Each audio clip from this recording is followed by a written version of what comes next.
All right, girls, here we are with another episode of Fully Grown. So, everybody out there, grab a cup of coffee, sit down, because we're getting into it today. We're going to talk about the age gap, generational gap, and how we all grew up differently. Because the five of us here are sitting with a 15-year age gap. So, we are going to talk about how it affected us growing up without Facebook, without social media, without cell phones. How did that change our work ethic, our expectations on relationships going through COVID?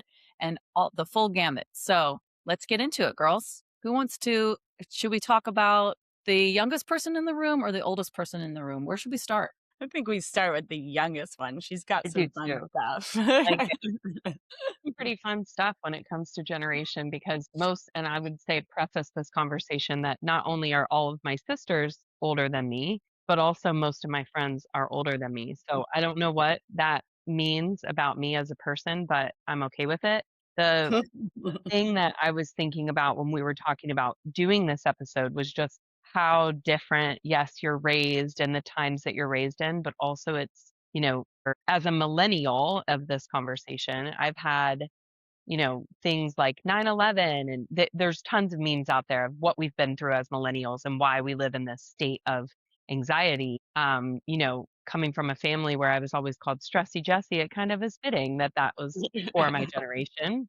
And now it's funny because, like, I use it as a driving force in what I do, right? So, like, when we were going through COVID, it was like, "Okay, well, I've been through worse.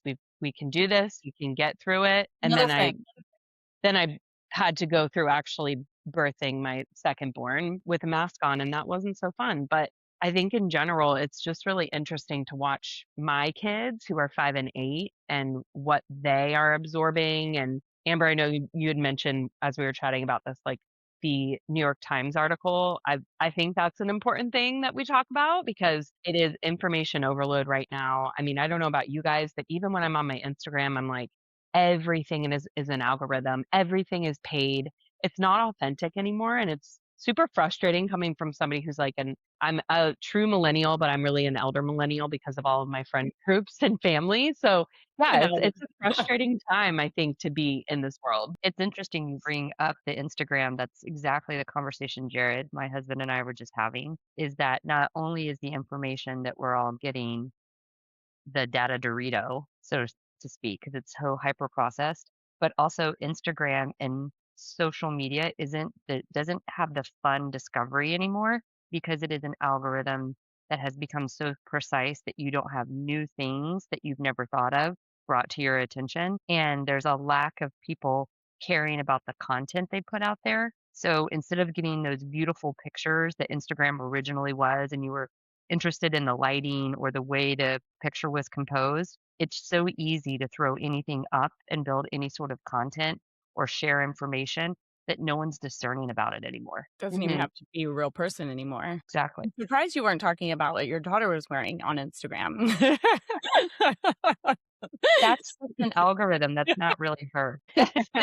It's an AI version of my daughter. It's not really. Speaking of generational gaps, what is she eating? What is she eating? Is She a good looks question. like she's 22 and she needs to put some clothes on. Her about Was it body being- positivity. Her I dad think is a king of body Absolutely positivity. stunning. Almost too again, what are kids eating? Because I didn't look like that when I was her age. Nobody in my world looked like that when I was her Well, age. Let's take a step back. You guys have all been in her life since she was pretty much born.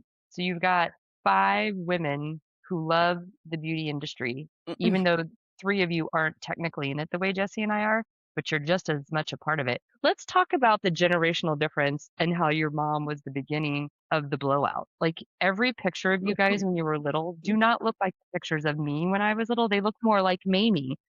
Like you guys were all coiffed in every photo that I've ever seen of the 4 of you.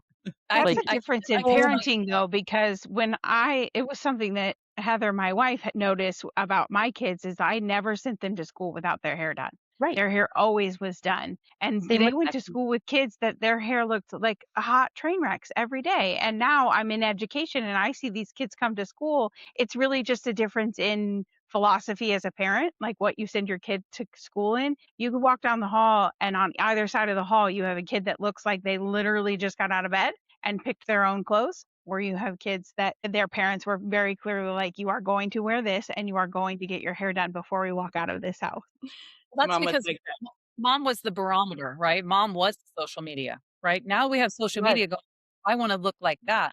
Before we would have mom going, is that what you're going to wear to school today? Yeah, just like that.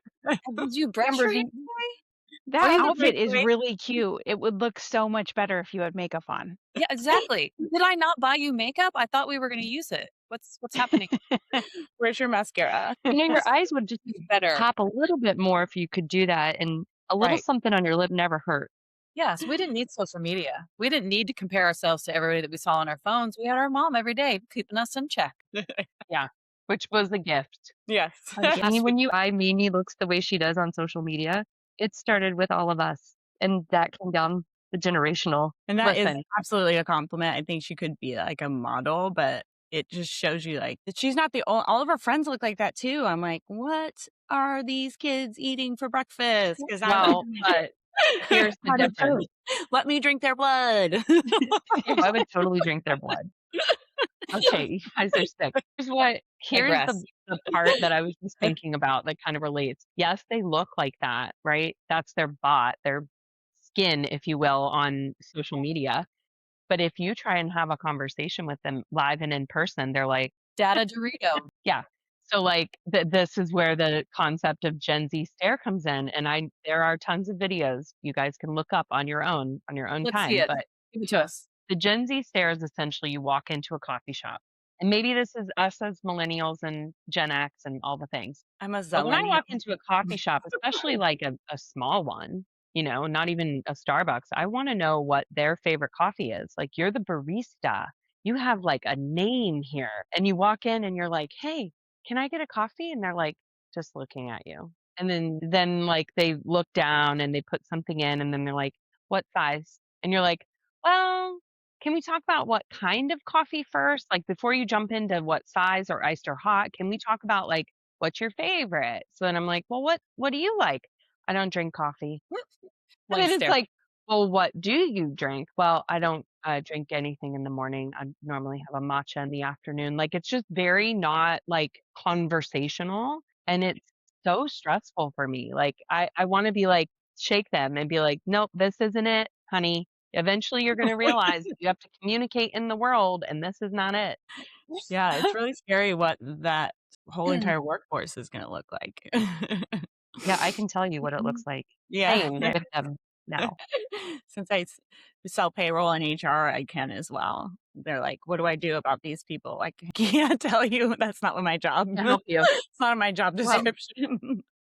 The I will next say it is generation is gonna look even worse. They'll talk to you, but they'll talk to you in letters and acronyms and phrases that don't make any sense. So Or Correct. phrases that were regurgitated from AI. Going back to Yes. that data Dorito. Like Yes. we're all gonna it seems a little bit scary, like we're all gonna just be dwindled down to this inauthentic society as a whole. has So it's anyone so watched scary. has anyone watched Pluribus yet? have No. not. And Yes. so No, it's but have really you guys good. watched Ron's Gone Wrong? Ron's Gone Wrong is a movie that me and the kids watched last night. It's a Disney movie, and it is about these friendship bots that you get. So this is going to be a much different, I'm sure, movie than what you watched, Yeah. Amber. But this has these little bots, and they come on and they're talking to you, and then they're coded to do the things that you want to do, and then he gets one that's like not right, and he codes it like to actually be a friend, and then they realize like where the line has been crossed with AI and these bots. But yeah, I'm sure Sounds much different very, than your. It's high very level. Disney. Yeah. like almost like what was that Disney movie about? With Or maybe it was emotion. yes, that's so heavy for me. Inside Out. Wonder what it's like Inside for Out. kids. Yeah, ask Becky how she felt about Inside Out. Oh Let's not. man, Let's not. I had to talk about it in therapy. Well, Yeah, I don't have to. we can actually talk about that because that was part of my generation. We didn't really we didn't talk about our feelings. We didn't talk about counseling. We didn't talk about we didn't have all the memes on social media going, listen to your inner voice. We didn't have Mel Robbins. We didn't have Brene Brown. We No. didn't have this talk Glennon. pride and shame and vulnerability. We just didn't. It was go to work, get your shit done. Are you having a good day? Great, cool. Are you having a bad day? Great, suck it up, get it together. So like a movie like Inside Out comes out and it breaks me down because I'm like, well, Is this what's happening? Think about what our leadership styles are like. So Becky and I being at the tops of the scale, born in the 70s, an example of a good leader was just to be a dude in a skirt. be tough. And Jesse and Not have a even Mandy and you, Jenny, you kind of go through as the middle, but Mandy and Jesse are able to come as more of their true selves. And that doesn't mean without boundaries. It's not like you guys are out there going, here's everything about me. You're not oversharers, but you lead in a different way that I had to learn how to lead in a way that wasn't just being a dude or even allowing that there could only be one woman at the table. And so we had to like box each other out instead of being like, let's open up the space. I think that's a generational difference. And so Well, it's yeah. difficult to be on the edge over here as leaders where we are in our careers now. And then it's so cool to watch Jesse or Mandy, like what you're doing as principal work is so different than what was a good leader just even 5, 10 years ago. They get permission to have feelings and to talk about feelings where like you and I, Amber, we talked about feelings, we were weak and we were insignificant. The men would always talk over us. If I were in the middle of a negotiation of some sort and if I said, you know what, this is really making me feel uncomfortable or I'm feeling a little they would go I would lose. The conversation would be Agree over. with that. Yeah. That's like, no, and that's still in my world now, even though 100% in myself sales. am more in touch with my own feelings, I still you can't voice those, you can't share them, where I do feel like the younger generations all it's okay. It actually shows a position of strength that you can voice your feelings and emotions and also recognize somebody else's emotions. You're almost like, "Oh, wow, they are both to be respected when they're able to identify emotions and use them in a contextual format in a work environment. It's rewarded, whereas for me, it was no, no, no, no. What's And I funny is But I you still think that probably there's Go ahead, Jen. I was just gonna say you probably feel different about that as a leader versus a parent. Like as a leader, you're like, get your shit together. Go to the bathroom. Get it together. And as a mom, you've really learned to appreciate the emotions and you want them to be emotional and you kind of have to shift gears. Could not be Sometimes. more spot on. Could not be more spot on, sis, because like my kids, I don't want them to be like I was. I'm always like, so what's going on? You seem a little down. Let's talk about it. What's going on? What about your feelings? And they're like, Mom, it's fine. Bruh, Bro. Oh my God.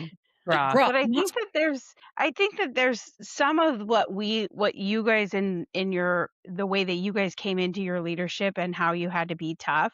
There's some of that that has been lost in the younger generations and they don't know how to like work through adversity. They get into a job that they don't like or is uncomfortable for them and they're like, I'm out, I quit. There is Mhm. no like tough love. There is no like pushing through things that are challenging that have made, especially, I mean, all of us on here, but Becky and Amber, you guys, that it made you. It created the women that you are now was all of that adversity that you had to go through. And younger generations are like, this is hard. You can't ask me to do that. I don't want to do it. I quit.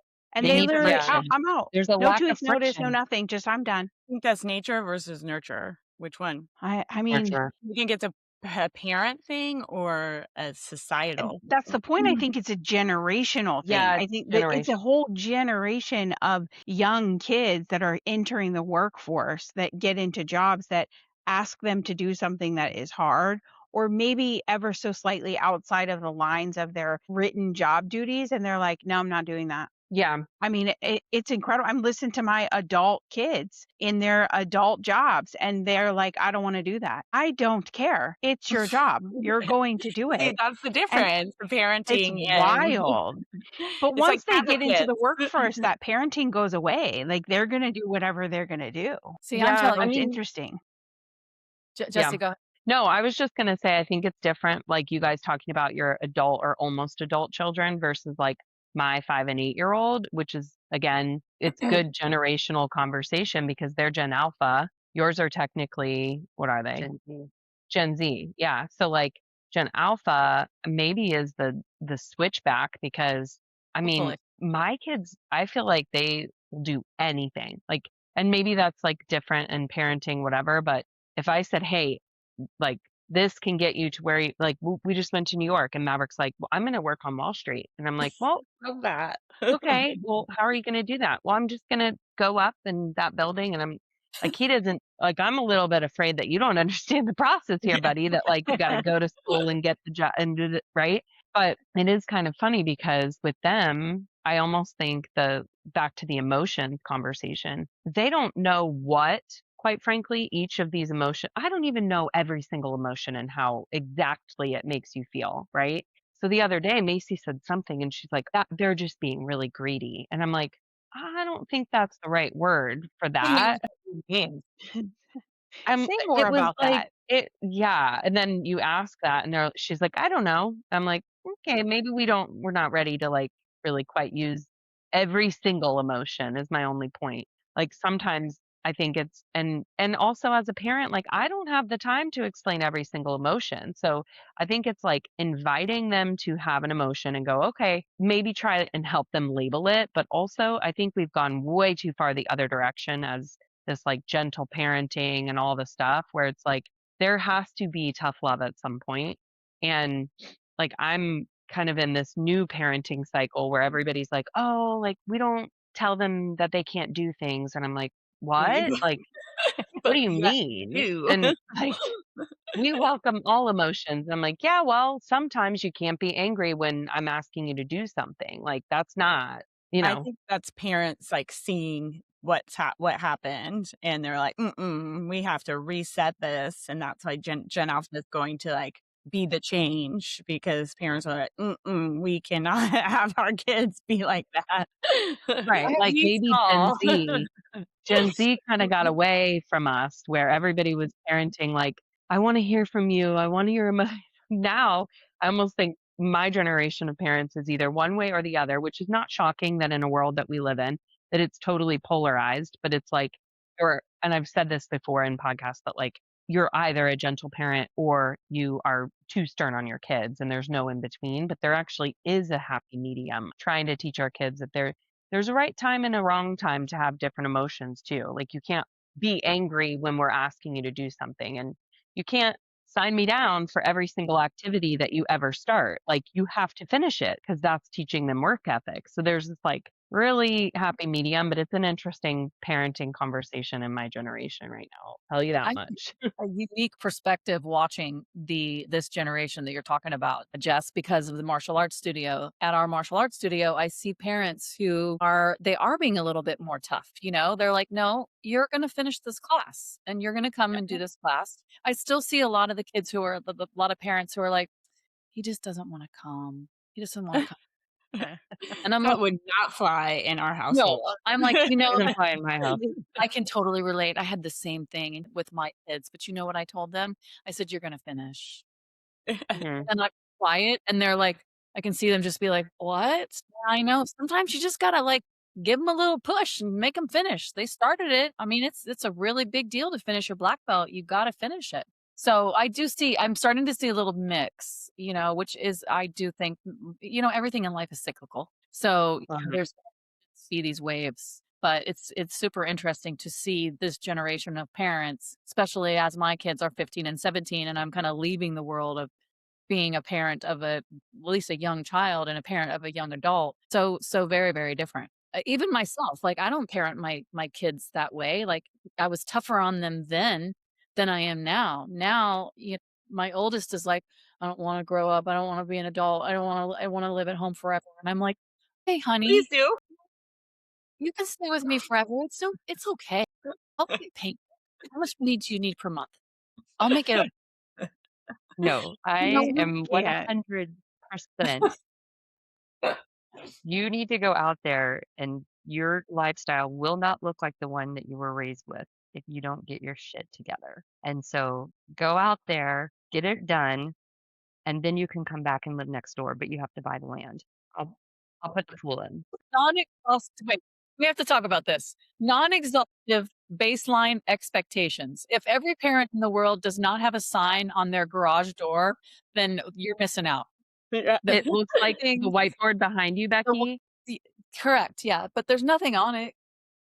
Well, My not today, husband but These are my imagine opinions. a list of things that are expected just to get to live in this house with your parents, Jared and I, and they are non-exhaustive baseline expectations. There will be things you're asked to do. Who talks like that? I really love Who that. talks like that?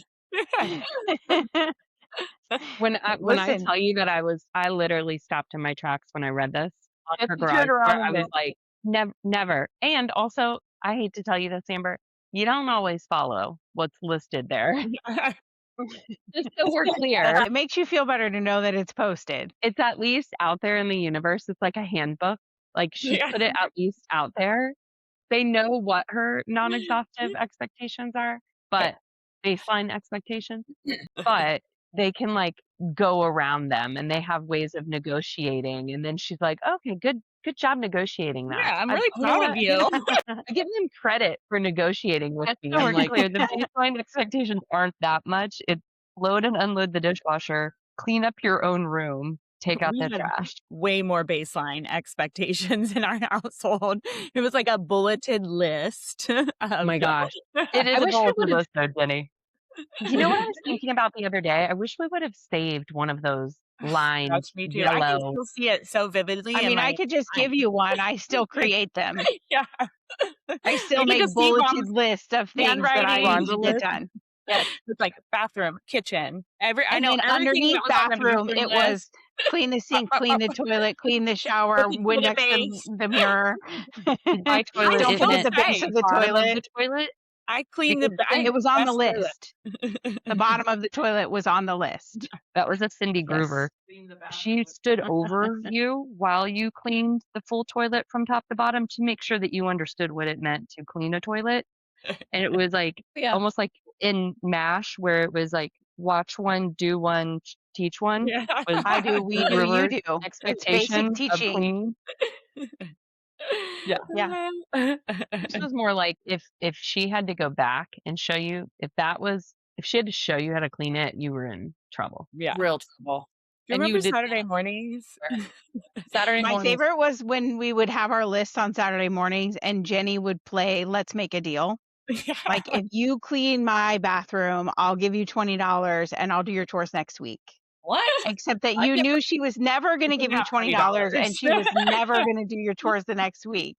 So that only worked once, maybe twice with me, but Guess who nobody never else. negotiated with? Not me. I'm aware. So I Becky was fully the understand that I was the chores. weakest link in that game. You were so easy to work. All I had to do was tie your Thank you. shoelace. That's what made Jenny such a great roommate was Jenny would wake up on a Saturday morning and like In my I would be blood. yeah, and like the whole house smelled like Fabuloso. That's what I did yesterday. It's like a cleansing thing now. Same. She would So start on one Same. end of the kitchen and just go through our little house that we had. I put on Baja. Here's our opportunity to shop. also have a Fabuloso sponsored ad because I love that product. I'm I'm here to sorry. I tell love you. everything about it. I like the dryer softener. Like, give me that lemony Okay. smell all over my house. wait, no. My we favorite talked day of about the the week. same thing. Fabuloso is lavender. You're thinking pine sol, no? Yes. No. Fabuloso has a They have, their yeah.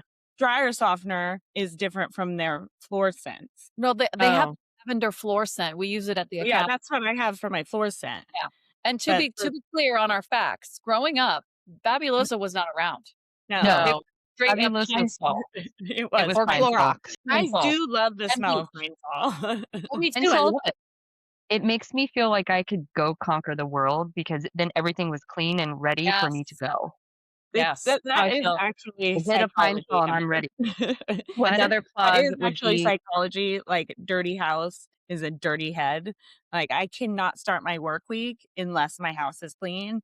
And it's just because ditto. I feel like my mental space is just as chaotic as my home if I start my work week like that. I've had a cleaning lady for what now, 15 years, you guys?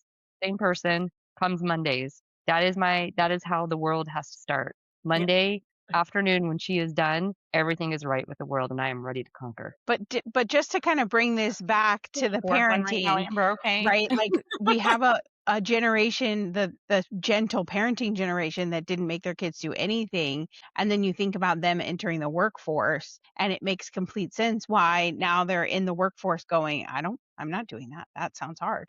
I want to do Because that. they haven't been made to do it, right? And what does their mental space look like because they haven't been made to like clean things up and, Well, I have something to say here because watching now Becky, Amber, and Mandy, all of you guys parent your kids who are now that entering the workforce and hey, they work for whatever food company or a restaurant and they're like, hey, you got to clean the bathroom. They're like, right? That's what we're talking about. So the reason why they don't know how is because you guys didn't let them do it because you knew that they weren't going to do it right. That's true. And it was 1,000%. easier to just either, Amber, like have it cleaned, which I'm speaking from having also some help with cleaning too, but I'm in the same boat.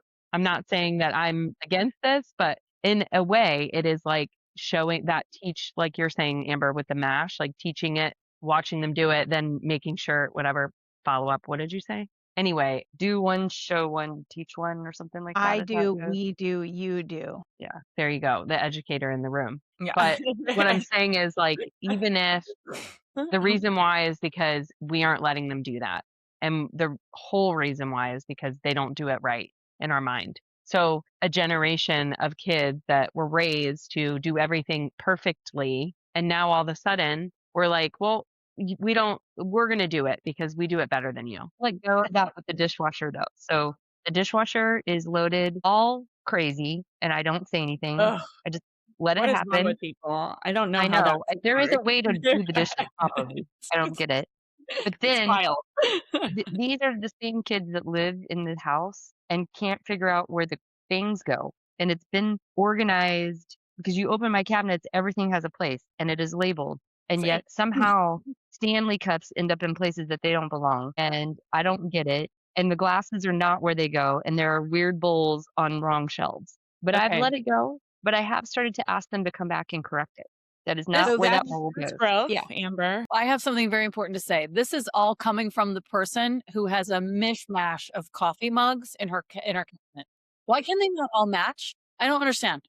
Can we There's just Oh, clever I ones. can't go with you on that. coffee I mugs? love mishmash coffee cups. No, I think it's like they need to it's like match. my Christmas tree, Becky. Yeah. It's, Can't. We please it's have a my theme tree. anxiety. Yeah. See, Becky this can barely okay. look at my tree. She has to kind of like I know. I'm like, it's pretty. Ooh. the theme is Christmas chaos, just like my coffee cups. Just like Life is you, chaotic. Amber. That is the one place I allow there to be chaos. I think we got that from Rhonda. It's like a symmetry thing. It drives me crazy if like one side of my hair looks different than the other one. I can't have my nail polish like be a crazy color. This side is longer than this side. It's bothering me. I'll have to just sit there with the curling iron 17 days. One more curl, one more curl. Maybe a touch of OCD. No, it's probably because when we were little, we would come out and she'd be like, "What's going on with this side of your hair? What's wrong with this? You should You're come back like, and fix that." Yeah.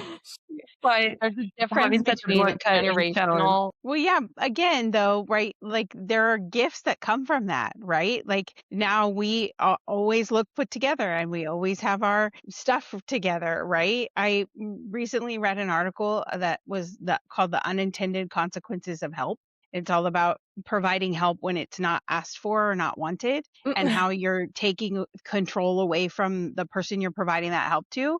It's where yes. we get a generation of kids who have learned helplessness because we just jumped in because, to Jess's point, we didn't think they would do it right or we didn't think they would do it as well as we would do it. And so we jump in and then we wonder a decade later when they're entering the workforce why they can't do anything on their own. Why I have a 20-year-old living in my house who can't pay for his tags online. Oh, I know. Here, pick me. I know, because every time he tried to do something, I knew he was going to do it wrong and I did it for him. Right. And so now I'm suffering the consequences when I should be living my best life as an empty nester instead of a 20-year-old in my basement who can't, do anything online for himself because I did it for him. So like, there's Amber making the kids do the dishwasher and not saying anything about it. That's going to make kids who at least know how to do it, right? When you do it Yeah. for them, they I don't made learn them anything both. from it.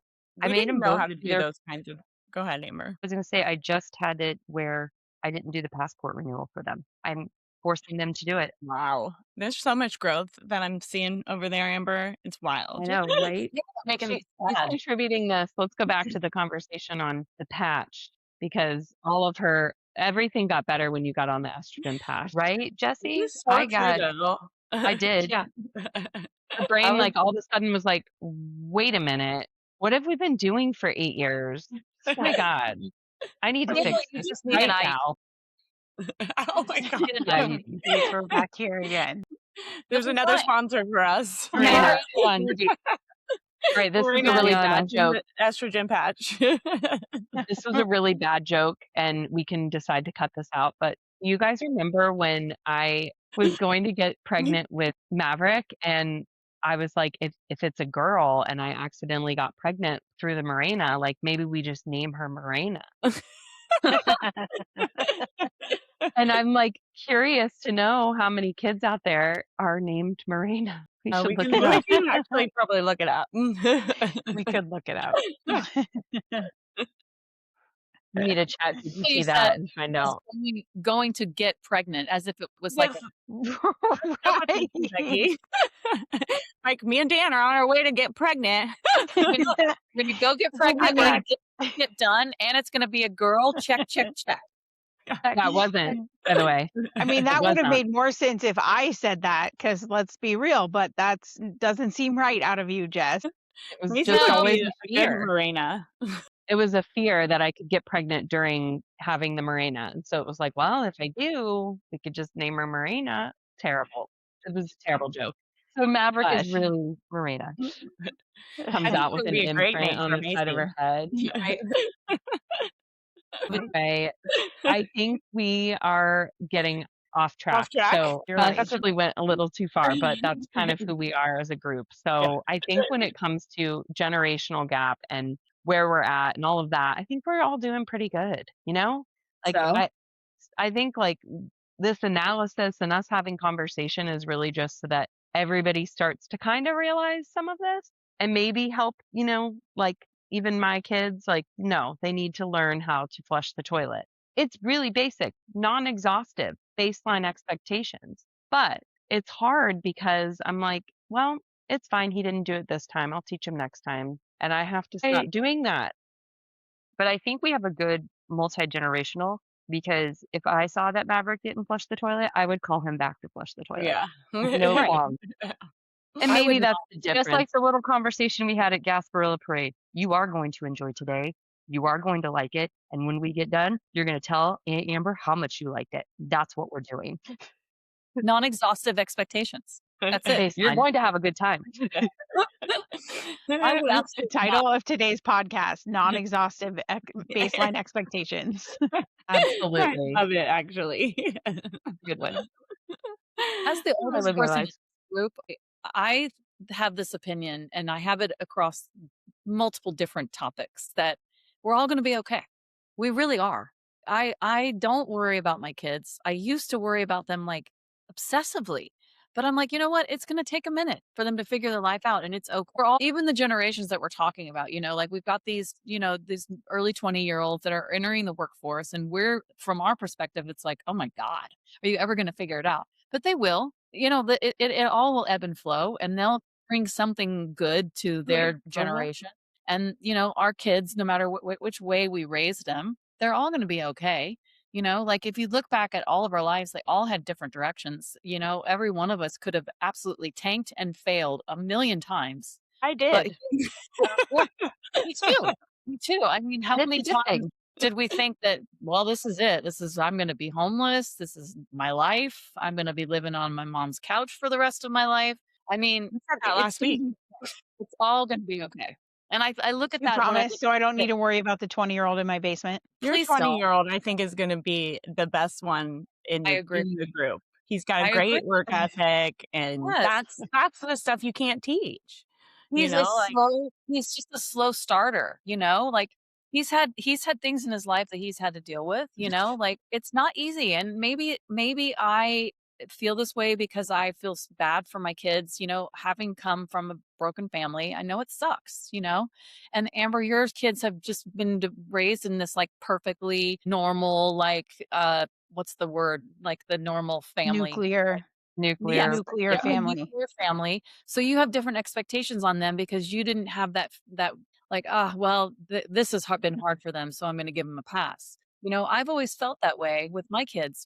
Like I put them through hell. Having been divorced when they were 2 and 4, it wasn't easy. And Mandy, I'm sure the same thing for you. And then they have the extra added like societal pressure of now I'm being raised by 2 women, and Which where's my was dad? really hard for Joey. Absolutely. And so give them a pass, Give them a pass. They're early 20s. What did we look like at 20 years old? I sure as shit didn't have my life together, I you didn't look know? like Jesse, but I looked definitely I did. chaotic.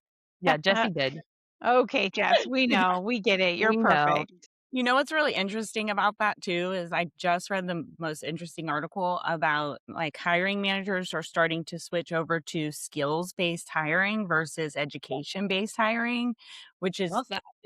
like Joey's going to be great for that because Great for you know that. what? How many times did I say I don't remember a thing from college? I learned way more when I was on the job and doing it, So I think that kids like Joey are going to excel in the workforce eventually. Yep. Yeah. And sometimes Eventually. you just have to give them a minute to like figure out what their path is, And I do believe that like Joey's a slow start. I think Ethan is a slow start. I think he's going to figure it out, but I just think it might take time, He's my kid who's like, I don't want to be an adult, whereas my youngest, who's 16, is going to go to Japan to go. He's like, I'm going to Japan. I'm going to go to Tokyo University, and that's it. My life is all figured out. So I love everybody's different, but it's okay. Yeah. So And just to put this out there, like I always had a plan, and not one of those plans are what I do. Yeah, that is true. Same Yeah. for Right? me. Like I was My in plan was college. to be the Right. boss, and I'm about to be the principal at a school. So I feel like Mandy stayed on I'm the finally achieving that, but I didn't even know I wanted to be in education until like 8 years ago. So it does take time. exactly my point. You took a Exactly my charcuterie point. route.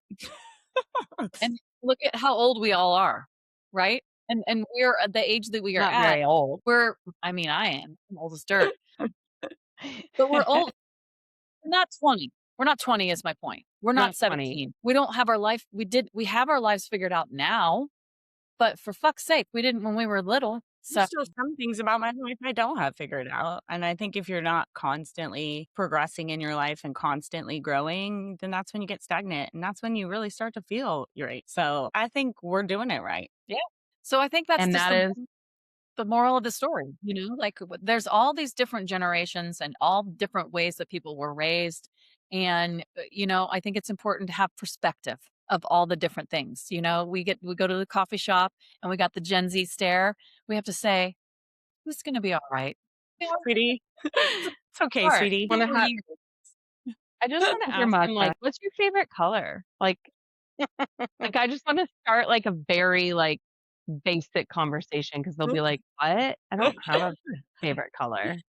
Like, Maggie is you very should much probably like that, figure Mandy. let's do that. Oh, Why she's now? absolutely the Gen Z stare.